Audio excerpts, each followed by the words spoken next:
अस्सलाम वालेकुम ख़वातीन हज़रात, व्यूज़ प्लस एट 8 में मैं हूं तारिक यानी और मेरे साथ लाहौर से इस वक्त हैं जैन खान बटुज़ई। जैन, अस्सलाम वालेकुम, क्या हाल चाल है? वालेकुम सलाम तारिक भाई, अस्सलाम वालेकुम। अल्लाह का शुक्र, आप सुनाएं, ठीक है? ज़बरदस्त ज़बरदस्त। मुझे ये बताएं कि मौसम कैसा है लाहौर का? लाहौर का मौसम अभी तो अच्छा चल रहा है और आमतौर पे भी अच्छा रहा था अच्छा। क्योंकि बारिश बहुत ज्यादा हुई है। हम्म। और फिर उसके बाद बच्चों के लिए तो बहुत ज्यादा अच्छा था क्योंकि पानी खड़ा हो जाता है अच्छा। और फिर बच्चे उसमें खेलना खेलना कूदना शुरू कर देते हैं उसमें। और लेकिन एक ड्रॉबैक है कि बारिश जब खत्म होती है तो फिर उसके बाद एक हब्स हो जाता है। हाँ। लेकिन एज होलसम ये बहुत अच्छा मौसम चल रहा है अभी। नहीं, वो तो खैर डेफिनेटली, मगर एक एक चीज़ जैन जो मुझे पता लगी थी और मैं आपसे कंफर्म भी करना चाह रहा था कि उस्मान खान बुज़दार ने जो काम किए उसमें एक काम मुझे पता चला था कि लाहौर के अंदर उन्होंने बहुत ज़्यादा अंडरग्राउंड वाटर टैंक्स बनाए हैं कि जिसमें बारिश का पानी उसमें जमा हो जाता है और फिर वो बाद में पौधों को पानी देने और डिफरेंट चीज़ों के लिए इस्तेमाल किया जा सकता है।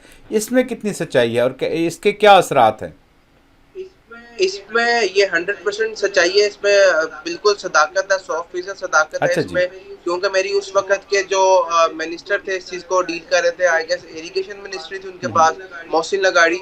तो वो बता रहे थे कि जी जिस तरह से हमने मतलब एक माइंडसेट होता था कि जी बारिश जी। आती है तो हम गटरों के ढकने खोल देते हैं कि वो सारा पानी हम कीमती और नेमत जो होती है उसको हम गटर में बहा देते हैं।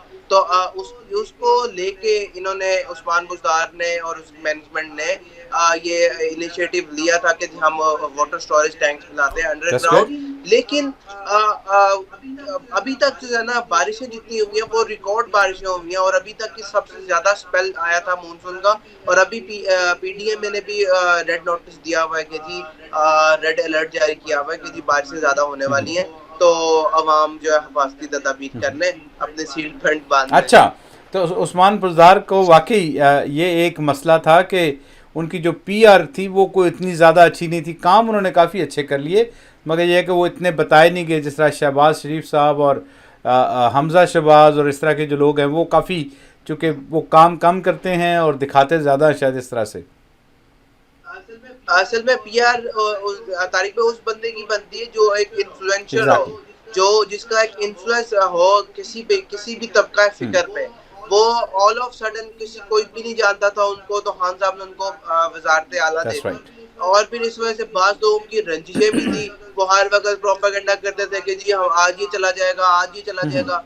और उस्मान बुज़दार के दौर में ऐसे ही होता था कि हर 3 महीने बाद वो ब्रेकिंग चल रही होती थी कि जी फैसला कर लिया गया, उस्मान बुज़दार को हटा देंगे, ये कर दैट्स देंगे। राइट। तो इस वजह से वो ब्यूरोक्रेसी थोड़ी सी कंफ्यूजन का शिकार थी और जिसकी वजह से वो ऑन टाइम चीजें डिलीवर नहीं हो पाती थी। That's right. जैन, हम आगे आते हैं। मेरे एक बहुत ही दिल के करीब एक जो जो टॉपिक है वो है जो हमने देखा कि लसबेला में जो शहीद हुए, जो हमारा आर्मी का जो हेलीकॉप्टर क्रैश हुआ जिसमें हमारे जो वहाँ के कोर कमांडर साहब भी शहीद हुए, उसमें बहुत सारे ऑफिसर्स थे। उसके बाद जो एक कंट्रोवर्सी ने एक जन्म लिया, उसने बहुत ज़्यादा तकलीफ़ दी उन हलकों को, उन लोगों को जो पाकिस्तान से मोहब्बत करते हैं, जो पाकिस्तान की अफवाज से मोहब्बत करते हैं और जो समझते हैं कि ये 5th जनरेशन वॉरफेयर जो है ये हमारे लिए कितना बड़ा ख़तरा है और उसको रियल ख़तरा महसूस करते हैं। उन लोगों के लिए ये बहुत बड़ी एक तकलीफ़ दह बात थी। आप इस सारे एपिसोड को कैसे देखते हैं और आप ये जो उसके बाद जो चीज़ें अनफोल्ड हुई हैं उसको किस तरह देख रहे हैं वहाँ से?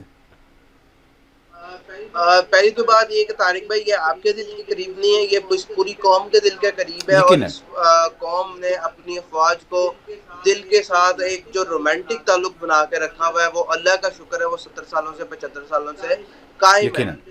लेकिन उस पे इन शहदा की शहादत का मजाक उड़ाना या उनकी कुर्बानी को इस तरह से कर देना, अल्लाह उनको हिदायत दे। लेकिन ये चीज बहुत ही खतरनाक चीज है। इससे हमारा कौम का मोरल डाउन होता है। अपनी सियासत चमकाने के लिए दूसरी पार्टी का नाम लेके आप खबरें चला रहे हैं, फिर दूसरी पार्टी कह रही हमने नहीं चलाई। तो ये अपनी सियासत लेके चला रहे हैं। लेकिन सबसे ज्यादा आपको देखना चाहिए कि ये बात शुरू कहाँ से हुई थी। किन लीडरान ने सबसे पहले शुरू किया था, किस पार्टी के लीडर्स ने इस चीज को तोल दी थी, नारे लगवाए थे, अपने जलसों में नारे लगवाए थे। और इसके बरक्स एक दूसरी पार्टी है कि जिसका लीडर कहता है कि कौम को इमरान खान की नहीं फौज की जरूरत है, तो उसको आप किस तरह से ब्लेम कर सकते हैं कि जी इनके बंदे मुलव्वस थे। ये एक चैनल पता चलना चाहिए कि ये क्या मीडियम इस्तेमाल हो रहे हैं, कौन से चैनल इस्तेमाल हो रहे हैं कि जो इस तरह के प्रोपेगेंडा किए जा रहे हैं, सोशल मीडिया वॉर चलाई जा रही है, एक कैंपेन चलाई जा रही है, paid campaign I would say कि ये क्योंकि मुफ्त में तो कोई भी नहीं ऐसे कर सकता। तो बाकी आप अपना बताएं इस मामले पे, आप इसको जैन मेरी नज़र में, चूंकि आज अगर आप देखें ना पिछले कुछ वक्त से, तो एक नैरेटिव्स की जंग चल रही है, और इस नैरेटिव्स की जंग में इमरान खान साहब ने बड़ी कामयाबी के साथ एक नैरेटिव बिल्ड किया, एक बयानिया बिल्ड किया, और वो इस वक्त जो हुकूमत में लोग बैठे हुए इनके ख़िलाफ़ था। और उस नैरेटिव को बिल्ड करने में इनकी जो विजुअल्स हैं उन्होंने भी बहुत ज़्यादा उसमें कंट्रीब्यूट किया। यानी हमें ये लोग खुद ही एक दूसरे के बारे में बताया करते थे कि ये चोर हैं और दूसरे चोर हैं, और वो जब सारे इकट्ठे होकर एक जगह पे आए और उसके साथ इमरान खान साहब का वो नैरेटिव जो वो कहते थे कि करप्शन के ख़िलाफ़ और चोरी के ख़िलाफ़ और इन चीज़ों के ख़िलाफ़ और इम्पोर्टेड हुकूमत का जो उन्होंने चलाया, वो सारी मिलके वो इतना कामयाब, मेरी नज़र में, ये मेरा अपना ज़ाती तज्ज़िया ये कि वो इतना कामयाब हुआ कि जिसको हमने पंजाब के इन ज़िमनी इलेक्शंस में देखा है। अब जो इस वक्त जो गवर्नमेंट में लोग हैं, ये जो पार्टीज़ हैं, PDM में जो पूरा ग्रुप है 12-13 पार्टीज़ का, वो किसी नैरेटिव की तलाश में है, और वो चाहते हैं कि कोई नैरेटिव उनके हाथ आ जाए जिसको वो ढोल पीट के कौम को ये समझा सकें कि इमरान खान फ़ौज के ख़िलाफ़ है, इमरान खान मुल्क के ख़िलाफ़ है, इमरान खान इदारों के ख़िलाफ़ है, और किसी तरीके से उसको कोई मुल्क दुश्मन बना के पेश किया जाए। और ये नैरेटिव वो समझते हैं कि शायद बिक जाए, ताकि उनकी जो पॉलिटिकल सर्वाइवल है वो इसी में है कि इमरान खान के जो नैरेटिव है उसको किसी तरीके से काउंटर किया जाए। मेरी नज़र में लेकिन ये नैरेटिव की जंग है जिसमें ये लोग बिल्कुल इस बात का ख्याल नहीं कर रहे कि अफवाज पाकिस्तान और अदलिया के ख़िलाफ़ बात तो आप पार्लियामेंट के अंदर भी नहीं कर सकते कानूनन आइन के तहत, तो आप यहाँ जब करते हैं तो इसमें जहन में अगर मैं आपसे पूछूंगा, क्योंकि आप सोशल मीडिया पे माशाल्लाह बहुत एक्टिव हैं, बल्कि पिछले दिनों आपको जो आपके साथ जो कुछ चल रहा है वो भी मैं जानता हूँ, और इसी वजह से है कि आप सोशल मीडिया पे एक्टिव हैं। अब आपसे मैं बड़ा स्पेसिफिक एक बात पूछना चाहता हूँ कि ये जो लोग हैं, जो इन्फ्लुएंसर्स हैं, जो ऐसे लोग हैं जिनके बहुत ज़्यादा फॉलोअर्स हैं, जैसे इमरान रियाज खान का मैं नाम लेता हूँ कि मैं उनको नापसंद नहीं करता, he is a very good journalist, वो काफ़ी मेहनत करते हैं, मगर वो एक साइड लेके बैठे हैं। और इस तरह के लोग जब इम्पोर्टेड हुकूमत में जब वो एक नैरेटिव बिल्ड करते हैं जिसमें इशारतन कनायतन वो बात करते हैं कि इसको या इमरान खान की हुकूमत को हटाने में किन लोगों का काम था या किन लोगों की कंट्रीब्यूशन थी, वो जब बातें करते हैं, या इस तरह के और बहुत सारे दोस्त हैं हमारे जो इन्फ्लुएंसर्स हैं, तो उससे आपको नहीं लगता कि जो हमारी यंग नस्ल जो बैठी हुई है इस वक्त सोशल मीडिया पे, वो मुतासर होती है, उनके पास पूरी इन्फॉर्मेशन नहीं होती, वो इन इन्फॉर्मेशंस पे यकीन करते हैं, एतमाद करते हैं और उसको आगे लेके चल पड़ते हैं, उनको नहीं अंदाज़ा होता कि वो कितनी गलत बात कर रहे हैं। तो इस चीज़ का कितना असर देखते हैं आप कि इस तरह के जो इन्फ्लुएंसर्स हैं वो बड़ी खुल के बात करते हैं या इशारों कनायों में बात करते हैं, तो जो सुनने वाले हैं वो उस पर यकीन करने लग जाते हैं, तो इस चीज़ का कितना हिस्सा समझते हैं आप? तारिक भाई, उसमें ये है कि सबसे पहले तो आपको देखना चाहिए ना कि दुनिया में चीज आती है ना तो पहले उसका कानून आता है, फिर वो चीज लॉन्च की जाती है। हमारे यहाँ चीज पहले आ जाती है, उसके लाइसेंसिंग, उसकी परमिट्स, वो चीजें बाद में आती है। यहाँ पे सोशल मीडिया सबसे पहले लॉन्च किया गया, उसके बाद से कोई मतलब 6-7 साल बाद उन्होंने सोचा कि हाँ भी अब हमें कोई इसकी रेगुलेशन भी बना लेनी चाहिए तो काम चल जाएगा। लेकिन सबसे पहला ये इन्होंने नहीं किया बात, ठीक है। लेकिन जैसे अब आपने कुछ बातें की है कि इमरान रियाज और बाकी लोग हैं जो कर रहे हैं, सर आपको दूसरा नैरेटिव देना चाहिए। इनका नैरेटिव क्यों बिक रहा है? क्योंकि आप देखें जिन्होंने सारी जिंदगी फौज के खिलाफ, अपने इदारों के खिलाफ बात की है, रियासत के खिलाफ बात की है, आज वो लोग हुकूमत में है। और जो लोग जिन्होंने अफवाज के साथ काम किया, जो रिटायर्ड लोग हैं, उन लोगों ने सर्व किया, अपनी जानें दी, अपना खून दिया है, और अब वो मतलब टेबल के दूसरी साइड पे चले गए। सर ये चीज है जो कि उनको एक नैरेटिव को एक स्ट्रॉन्ग बना रही है और अवाम को उसमें मकबूल कर रही है, कि क्योंकि अवाम ने तो उनको देखा है इस काम करते हुए, लेकिन अवाम ने दूसरी साइड के लोगों को नहीं देखा कि इन लोगों ने कभी एक दफा पाकिस्तान जिंदाबाद का नारा लगाया हो। हर दफा जो थे, आप फजलुर रहमान के बाप को देख लें, उसने कौम पाकिस्तान के खिलाफ नारा लगाया, उसने फजलुर रहमान ने फौज के खिलाफ नारा लगाया। आज वो सदर पाकिस्तान बनने के ख्वाब देख रहे हैं, तो कौम क्या एक्सेप्ट करेगी इस चीज को? कभी नहीं करेगी। और ये दूसरा जो नैरेटिव ये लोगों का आ रहा है, और वो इसलिए बिक रहा है क्योंकि वो एक शैलो स्फीयर था। कोई किसी ने आके इस चीज को नजर नहीं डाली थी, हमेशा से नहीं बात की थी।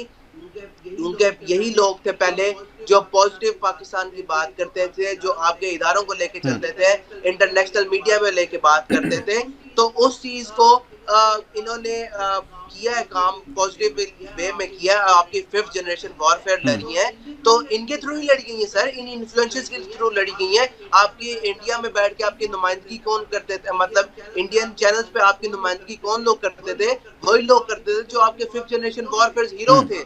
अब वो जीरो नहीं हो सकते, यही बात है। लेकिन उनकी आड़ में उनका नाम लेके जो लोग इस्तेमाल किए जा रहे हैं, वो जैसे एक बच्चा पकड़ा है इन्होंने कि जी उसने कहा जी कि मैंने इमरान रियाज को देखा, मैंने मेजर आदिल राजा को देखा, इनकी चीजें देख के मैंने की। उनके तो 300 प्लस के फॉलोअर्स हैं, 300 के प्लस फॉलोअर्स हैं, तो उनमें से बाकी किसी ने नहीं इनकी बातें की हैं। इस एक बच्चे ने अलहदा से कर दी बातें। ये चीज नहीं, ये जो हुकूमत करने जा रही है ना, ये चीजें नहीं बिकेंगी। और आपने जैसे बोला कि मैं भी चीजें फेस कर रहा हूँ, तो फूलों के साथ कांटे आते हैं, ये कैसे चलने वाली चीज है, ये जिंदगी, they are part of the life. आप इनको साथ लेके चलते हो, लेकिन शोहदा का मजाक उड़ाया, उन पे अपनी सियासतें चमकाई, उन पे अल्लाह की लानत होनी चाहिए। जिस तरह से इन्होंने प्रोपेगेंडा किया, पता नहीं इन्होंने पेड किया या अपने सियासत चमकाने के लिए ये किया, या इससे इमरान खान को जैन में अभी आपको ना देखें, चूंकि जो पार्लियामेंटेरियंस हैं और ख़ास तौर पे उसमें जो कस्टोडियन ऑफ द हाउस होता है, वो एक हमारा स्पीकर होता है। स्पीकर का ओहदा पूरी दुनिया में सबसे ज़्यादा इज्जतदार समझा जाता है और उसका बहुत एक इज्जत होती है, क्योंकि वो पूरे हाउस का कस्टोडियन होता है। मैं ख्वातीन हज़रात आपको भी दिखाना चाहता हूँ, और जैन ने तो यकीनन इस को देख चुका होगा, कि आप ये देखें कि हमारे एक स्पीकर थे सरदार अयाज खान साहब, और वो इस बारे में क्या कहते हैं और किस तरह की उन्होंने एक जो बात की, उसका दुश्मन कैसे फ़ायदा उठाता है, वो भी मैं आपको दिखाऊंगा। वो ज़्यादा मैटर करती है। मैं डेफिनेटली, क्योंकि वो एक बहुत इंपॉर्टेंट पोजीशन पे था, उसको कॉन्स्टिट्यूशन का भी पता था और उसको ये भी पता था कि आप पार्लियामेंट के अंदर भी इन चीज़ों की बात नहीं कर सकते। तो आप ज़रा देखिए, और उसके बाद मैं चाहूँगा कि हम इस पर थोड़ी बात ज़रूर करेंगे कि इस तरह के लोग जब बात करते हैं तो उसका फ़ायदा दुश्मन किस अंदाज में उठाता है। पहले ये छोटी सी वीडियो जी। और अभिनंदन की क्या बात करते हैं। मुझे याद है शाह महमूद कुरैशी साहब उस मीटिंग में थे जिसमें प्राइम मिनिस्टर साहब ने आने से इनकार कर दिया और चीफ ऑफ आर्मी स्टाफ तशरीफ लाए। पैर कांप रहे थे, पसीने माथे पे थे, और हमसे शाह महमूद साहब ने कहा, फॉरेन मिनिस्टर साहब ने, कि खुदा का वास्ता है अब इसको वापस जाने दें, क्योंकि 9 बजे रात को हिंदुस्तान पाकिस्तान। जी जैन, आपने सुना कि ये अयाज सादिक साहब क्या फरमा रहे थे? यानी ये जो कस्टोडियन ऑफ द हाउस थे, ये स्पीकर थे। और आप ये सोचो, आप ये देखो कि इस शख्स को इतनी शर्म नहीं है, इतनी अकल नहीं है कि ये कह रहा है कि हमारे आर्मी चीफ की टांगें कांप रही थी। यानी वो आर्मी चीफ जिसके पास एक इंडिया का एक जो स्पाई हमने पकड़ा हुआ है पाकिस्तान ने, गुलभूषण यादव नाम है उसका जी, गुलभूषण यादव, जो कई सालों से, जिसके बारे में इंडियन फॉरेन मिनिस्टर ने कहा था कि ही सन ऑफ इंडिया, अगर उस पे नहीं आज तक टांगें कांपी, तो इस पे कैसे टांगें कांप की, जो कि सरे डे लाइट में, ब्रॉड डे लाइट में पाकिस्तान ने इसका जहाज़ गिराया, इसको अरेस्ट किया, इसके ऊपर उसकी टांगें कांप गई। शर्म आनी चाहिए सरदार अयाज तुम्हें कि आपको इतनी जिम्मेदारी का एहसास नहीं है कि अपने छोटे छोटे पॉलिटिकल फ़ायदों के लिए, आप मुल्क को बेचने के लिए, अपनी अफवाज को बेचने के लिए, अपनी गैरत को बेचने के लिए तैयार हो जाते हो। जी जैन सर, दूसरा देखें कि उस वक्त कौम के पास एक बहुत बड़ी विन थी, एक बहुत बड़ी जीत थी। हमने क्योंकि अपना डिफेंस किया था, हमने अटैक नहीं किया था, हमने डिफेंस किया था। और उसके डिफेंस में जो हमने जवाब दिया था, मुंह तोड़ के हमने उसका जहाज तोड़ दिया, उसकी टांगे तोड़ दी हमने, इन द अदर वर्ड्स। तो उसको हमने मार पीट के, और हम डर रहे हैं। और जो मतलब जो हम पे मतलब समझ नहीं आती कि ये किसी को मार रहे हैं फॉर एग्जांपल, और साथ खुद उससे डर रहे हैं, पसीना आ रहा है कि नहीं जी ये अगर उठ गया तो ये मुझे मार सकता है। ये इतनी कर भौंडी और सेंसलेस बात थी ना, कि जिसको और फ्लोर ऑफ द हाउस पे खड़े होकर ये बात की एक मुल्क के सिपा सलार के बारे में। और उस वक्त जब हम एक विनिंग सिचुएशन में थे, उसको इन्होंने एक मतलब कंट्रोवर्सी का शक्ल देने। जैन अभी आप देखो कि इंडियन डिफेंस मिनिस्टर ने उसको किस तरीके से इस्तेमाल किया, और उसके अल्फाज जरा गौर करना कि वो क्या कहता है। उसमें खड़े होकर कहा कि मुझे यह बतलाया गया है कि हमारे आर्मी चीफ पाकिस्तान के आए थे और उन्होंने यह बतलाया यदि अभिनंदन को रात को 9 बजे के पहले दिन रिहा नहीं कर दिया गया तो भारत पाकिस्तान के ऊपर आक्रमण कर देगा।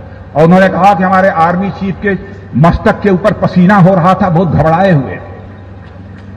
यह मैं नहीं कह रहा हूं, भारत की नेशनल असेंबली में स्वयं उनके फॉरेन मिनिस्टर ने कहा, और आज भी उसकी रिकॉर्डिंग मौजूद है, उसको निकालकर आप देख सकते हैं। तो बहनों भाइयों, इसीलिए मैंने कहा भारत कोई कमजोर भारत नहीं है, भारत अब यह ताकतवर भारत बन चुका है। बहनों भाई, आपने ये देखा इस शख्स की, आपने इंडियन डिफेंस मिनिस्टर की ये बातें सुनी, और आपने आखिर में अगर गौर किया हो तो उसने कहा कि हम अब इंडिया अब बुज़दिल नहीं रहा, कमज़ोर नहीं रहा, हम बहुत बहादुर है। अगर तुम इतने बहादुर होते तो उसको जादेव को ले जाते, कुलभूषण यादव को ले जाते। तुम्हारे अंदर तो इतनी जुर्रत नहीं थी कि जब पाकिस्तान ने तुम्हारे जहाज़ गिराए थे तो तुम उसके बारे में उसके बाद अटैक भी नहीं कर सके, उसको रिटेलिएट भी नहीं कर सके। पाकिस्तान ने लेस देन 24 आवर तुम्हें रिटेलिएट करके दिखाया, और पूरी ब्रॉड डे लाइट में तुम्हारे जहाज़ गिराए और तुम्हारे बंदों को भी पकड़ा। अगर तुम इतने बहादुर होते तो तुम ये कर सकते, मगर ख्वातीन हज़रात, ये मुमकिन क्यों हुआ कि अयाज सादिक जैसे गद्दार, मैं गद्दार का लफ्ज़ बड़ी सोच समझ के इस्तेमाल कर रहा हूँ, कि जो अपने मुल्क को, अपनी गैरत को, अपने बच्चों को, अपनी फ़ौज को बेच देते हैं, उनकी इज़्ज़त को बेच देते हैं, सौदा कर लेते हैं अपने छोटे छोटे पॉलिटिकल फ़ायदों के लिए। और ये वो शख्स नहीं है जिसको पता नहीं है, ये वो शख्स है जिसको सब कुछ पता है। और हमारे मुल्क में बैठे हुए जो मुक़्तदर लोग हैं, मैं नहीं जानता कि वो क्यों इतने मजबूर हैं कि वो इन जैसे लोगों को भी कुछ नहीं कहते। और अब ये जत्था, ये सारे क्रिमिनल्स का जत्था मिल के एक हुकूमत पे काबिज़ है। मैं तो यही कहूँगा कि काबिज़ हैं, और मुझे नहीं समझ आती कि इससे कैसे छुटकारा होगा। मैं एक ही जो किरण नज़र आती है, मैं इमरान खान का कोई सिपाही नहीं हूँ, मैं इमरान खान की पार्टी का कोई बंदा नहीं हूँ, मगर मुझे लगता ये है कि ये इन लोगों का जवाब शायद इमरान खान ही हो सकता है। जी जैन, आप क्या कहते हैं इस पर? अपना तारिक भाई, आपने देख लिया कि किस तरह से उनका डिफेंस मिनिस्टर इस तरह से क्लेम कर रहा था सारा। और आपको पता है उनके प्राइम मिनिस्टर ने भी एक क्लेम किया था कि हमने पाकिस्तान में इन्वेस्ट किया हुआ है, और इन्वेस्ट किस पे किया हुआ है? पाकिस्तान के प्राइम मिनिस्टर पे। ठीक है, और जब ये इस तरह की उस फाउंड्री से ऐसे लोग पैदा होंगे और वो जन्म लेके आगे चलेंगे, तो फिर इस तरह से होता है। अब ये तो चले पार्लियामेंट के अंदर ही तक थे, जिनकी जुरिस्डिक्शन सिर्फ पार्लियामेंट ही थी, उसके मामलात थे। लेकिन वो बंदा जिसकी जुरिस्डिक्शन और जिसका डिपार्टमेंट कंप्लीटली फौज था, डिफेंस था, वो उसका डिफेंस मिनिस्टर पार्लियामेंट के फ्लोर पे खड़ा होकर कह रहा है कि जी इसने फौज ने हमारी हड्डियां चूस ली और बजट क्लेम करते हैं। ख्वाजा आसिफ की बात कर रहे हैं आप? जी मैं बिल्कुल उनकी बात कर रहा हूँ। जो अभी भी डिफेंस मिनिस्टर है उनको चुन के उस बंदे को लगाते हैं। आप देखें कैसा मजाक उड़ा रहे हैं हमारे एक कौम का कि जी जो बंदा फौज के खिलाफ बात करता है उसको डिफेंस मिनिस्टर बना दो। और उस पे मैंने एक रिपोर्ट भी बनाई थी मैंने कि defence budget reality versus myth. और जो हाँ रियलिटी जी, थी वो मैंने तकरीबन वो तो देखी थी मतलब आपकी रिपोर्ट। यस, सॉरी मैंने वो रिपोर्ट आपकी देखी थी। वो मतलब रियलिटी जो थी वो 6% थी आई गेस थी डिफेंस बजट की। और ये लोग जो क्लेम करते थे कि जी 80% फौज खा गई है, फौज ने ये कर लिया, हर फौज ने जगह वो ये कर लोग दिया। क्लेम करते हैं। यस। तो ये इन लोगों को इस पे शर्म आती नहीं है इनको। They are the shameless people. और ये उस चीज को मतलब शेमलेसली क्लेम करते हैं और उसको कहते हैं कि जी हमारी फौज ने वो भी जंग हार दी थी, वो भी जंग हार दी थी। और जब हमारे मुल्क के लिए विन विन सिचुएशन होती है तब ये इन जैसे लोग आ जाते हैं और ये बातें करने लग जाते हैं। और अभी जो कैंपेन चल रही है, एंटी फौज चल रही है, उसमें मैं मतलब एक आम जाहिल बंदे को भी बैठा लें वो भी कहेगा कि जी यही लोग मुलविस हो सकते हैं। इमरान खान जो कहता है कि जी एक कौम को इमरान खान की नहीं जरूरत, फौज की जरूरत है, ठीक है ना। तो ये लोग कैसे कह सकते हैं कि जी हम फौज के बड़े वफादार हैं, हम इस मुल्क के वफादार हैं।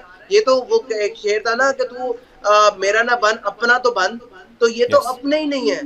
ये कि कैसे किस मुल्क के लिए और हमारी इमामत करने आ जाएंगे, ये किसी काबिल नहीं है। यस, मगर जैन मेरे ख्याल से ख्वातीन हज़रात और ये मेरा पर्सनल तज्ज़िया है कि पाकिस्तान में कुछ अरसे से जो पॉलिटिक्स है वो नैरेटिव्स के गिर्द घूम रही है। इमरान खान साहब ने जो नैरेटिव दिया कौम को, वो कौम ने बाय कर लिया। वो नैरेटिव इसलिए शायद बिका और इसलिए उसको एक्सेप्टेबिलिटी हुई, जिसकी मैं आमतौर पे दो वजह समझता हूँ। एक वजह तो ये थी कि ये ग्रुप खुद ही हमें बताते रहे एक दूसरे के बारे में, क्योंकि यही दो पार्टियां होती थी, और एक दूसरे के बारे में हमें बताते रहे कि ये चोर है और दूसरा हमें बताता रहा कि ये चोर है। और उसके बाद जब ये इस काबिल हुए और इन्होंने ये जब ये इकट्ठे हो गए, अब इमरान खान की शक्ल में जो तीसरी फोर्स आई और उसने अपने आप को कम से कम ये साबित किया कि वो सादिक और अमीन है, या एक ऐसा इंसान है जिसके ऊपर कोई इस तरह का करप्शन का दाग नहीं है। वो जब ये नैरेटिव लेके आया और उसने कौम को ये बताया कि ये चोर हैं, ये मुल्क को तबाह करने वाले लोग हैं, ये मुल्क को खा गए हैं, इन्होंने मुल्क का सरमाया जो है वो बाहर के मुल्कों में जाके इन्वेस्ट किया है और इनकी वजह से हमारी ये हालत है, तो कौम ने इस चीज़ को शायद बाय किया, बल्कि शायद क्या यकीनन बाय किया। आपने पंजाब के जो ज़िमनी इलेक्शंस हुए उस पर आपने देख लिया कि तारीख़ी फ़तह जो इमरान खान की पार्टी ने PTI ने हासिल की, वो शायद इसी वजह से मुमकिन हो सकी कि कौम ने उस बयानिए को या उस नैरेटिव को बाय कर लिया। अब ये जो हुकूमत में लोग हैं, ये इस वक्त 12-13 पार्टी जो PDM की शक्ल में है, ये अब एक नैरेटिव की तलाश में है। ये किसी भी तरीके से कुछ ऐसा काम करना चाहते हैं कि जिससे ये साबित कर सकें कि इमरान खान शायद कोई मुल्क दुश्मन है, या इमरान खान शायद मुल्क के लिए कोई सिक्योरिटी थ्रेट है, या कुछ ऐसी चीज़ है कि जिससे वो लोगों को ये बता सके कि वो बेहतर हैं और इमरान खान गलत है, और वो उसको इस कदर उसका ढिंढोरा पीटें कि उसकी वजह से आम लोग वो इमरान खान का जो बयानिया जो उन्होंने बाय किया था उसको छोड़ के इनका बयानिया बाय कर लें, और उसके लिए वो किसी हद तक जाने को तैयार है। बिल्कुल ये जो सर। अब और जी और इस पे देखें कि मतलब इनको कोई लॉजिक नहीं मिल रहा, कोई बात नहीं मिल रही। कभी तोशाखाना, कभी घड़ियां, कभी फॉरेन फंडिंग, जो कि फॉरेन फंडिंग मतलब एक पार्टी फंडिंग है, जिसको फॉरेन फंडिंग आप डोनेशन कह लें या फॉरेन फंडिंग है वो, लेकिन आप उसको ममनू और प्रोहिबिटेड फॉरेन फंडिंग में कह रहे हैं। और अपना इनको नहीं पता कि जिन्होंने जो एक दूसरे के बारे में क्लेम करते थे। बेनजीर कहती थी कि जी इसने उसामा बिन लादेन एक ऐसा नाम है कि जो टेररिज्म का नाम है, ठीक है जी, जिसको दुनिया टेररिज्म कहती है, टेररिस्ट कहती है, TTP क्या कहती है, क्योंकि उसने उसामा बिन लादेन से पैसे लेके मेरी गवर्नमेंट गिरवाई थी। तो आप देख लें कि इनकी फंडिंग का जब हिसाब होगा तो मेरा तो ख्याल है कि इनके लिए सिर्फ आखिरी ऑप्शन फांसी की बचेगी और तो कोई चीज नहीं बचेगी। नहीं, इनका ज़हन, इनका कोई प्रॉब्लम नहीं होगा कि इन्होंने पैसे वहीं से पकड़े हुए हैं, ठेकेदारों से पकड़े हुए हैं, मुल्क दुश्मनों से पकड़े हुए हैं, और वो पता भी नहीं चलेगा, ना उन्होंने रसीदें दी, ना उन्होंने किसी का नाम दिया। ये तो मेरा ख्याल में हमारी तारीख में एक अजूबा है कि 40,000 लोगों के नाम दिए गए कि ये हमें बाहर से हमारे मुल्क के लोग जो बाहर रहते हैं वो फंडिंग करते हैं, और उसमें बेशुमार लोगों जिनके नाम आए थे कि ये गैर मुल्की हैं या नॉन पाकिस्तानी हैं, उन्होंने आके तो सोशल मीडिया पे बता दिया कि वो पाकिस्तानी हैं। और फिर जो कंपनीज़ हैं, जहन में आपको, बल्कि हम इस पे एक प्रोग्राम करने जा रहे हैं ख्वातीन हज़रात, यहाँ से कनाडा से ख़ास तौर पे जो फंडिंग गई है उसके हवाले से एक डिटेल प्रोग्राम हम करने वाले हैं कि जिसमें हम आपको बताएंगे कि यहाँ से फ़ंड रेजिंग होती कैसे है और किस तरह से गई है और कौन कौन लोग उसमें मुलविस थे और किस तरह से उन्होंने पैसा भेजा है। ये कंपनियाँ यहाँ बनना इसलिए ज़रूरी होता है कि यहाँ आप सब लोगों से पैसे इकट्ठे करके कोई एक बंदा अपने अकाउंट में डाल के नहीं भेज सकता। यहाँ के लॉज हैं, यहाँ आपको उसका हिसाब देना पड़ता है। तो उसके लिए ये वो कंपनीज़ होती हैं कि जिनकी इजाज़त मिलती है गवर्नमेंट ऑफ कनाडा की तरफ से या गवर्नमेंट ऑफ अमेरिका की तरफ से कि आप यहाँ से पैसा भेज सकते हैं। तो वो एक मजबूरियाँ होती हैं, और मेरा ख्याल में कि ये एक जब कोर्ट में जाएगी बात तो शायद वहाँ पे साबित हो जाएगी, और ऐसा कुछ नहीं होगा। मुझे नहीं लगता कि इसके कोई असरात हों।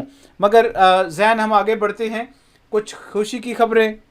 और ये जो इस वक्त कॉमनवेल्थ के जो गेम्स हो रहे हैं उसमें बहुत खूबसूरत हमारा एक नौजवान जिसने नदीम, क्या नाम है जी, अरशद नदीम साहब, अरशद नदीम नाम है उसका, एग्जैक्टली, जिन्होंने बड़ा खूबसूरत, कि उन्होंने वो मतलब उस हालत में खेले हैं कि जब उनकी मतलब एल्बो फ्रैक्चर जैवलिन थ्रो में, लेकिन उनमें वो इंजर्ड थे समहाउ, और उन्होंने फिर भी खेला। वो एक जज्बा ये था कि वो पाकिस्तान की नुमाइंदगी कर रहे थे। असल बात जज्बे की होती है, क्योंकि कोई कोच नहीं था उनका, कोई फिजियोथेरेपिस्ट नहीं था उनके पास। तो उन्होंने उस सिचुएशन में ऐसी विन किया और पाकिस्तान के लिए गोल्ड मेडल लिया है। और वो उससे पहले जब एशियन गेम्स में खेलने गए थे तो सिल्वर मेडल लिया था, इंडियन एक बंदे से हारे थे। तो उस इंडियन विनर ने ये बात की थी कि जिन सर्कमस्टांसेस में अरशद यहाँ तक पहुंचा ना, तो मैं इसको विनर समझता हूँ, मैं विनर नहीं हूँ। तो और सेम उसी सर्कमस्टांसेस में अभी खेला उन्होंने।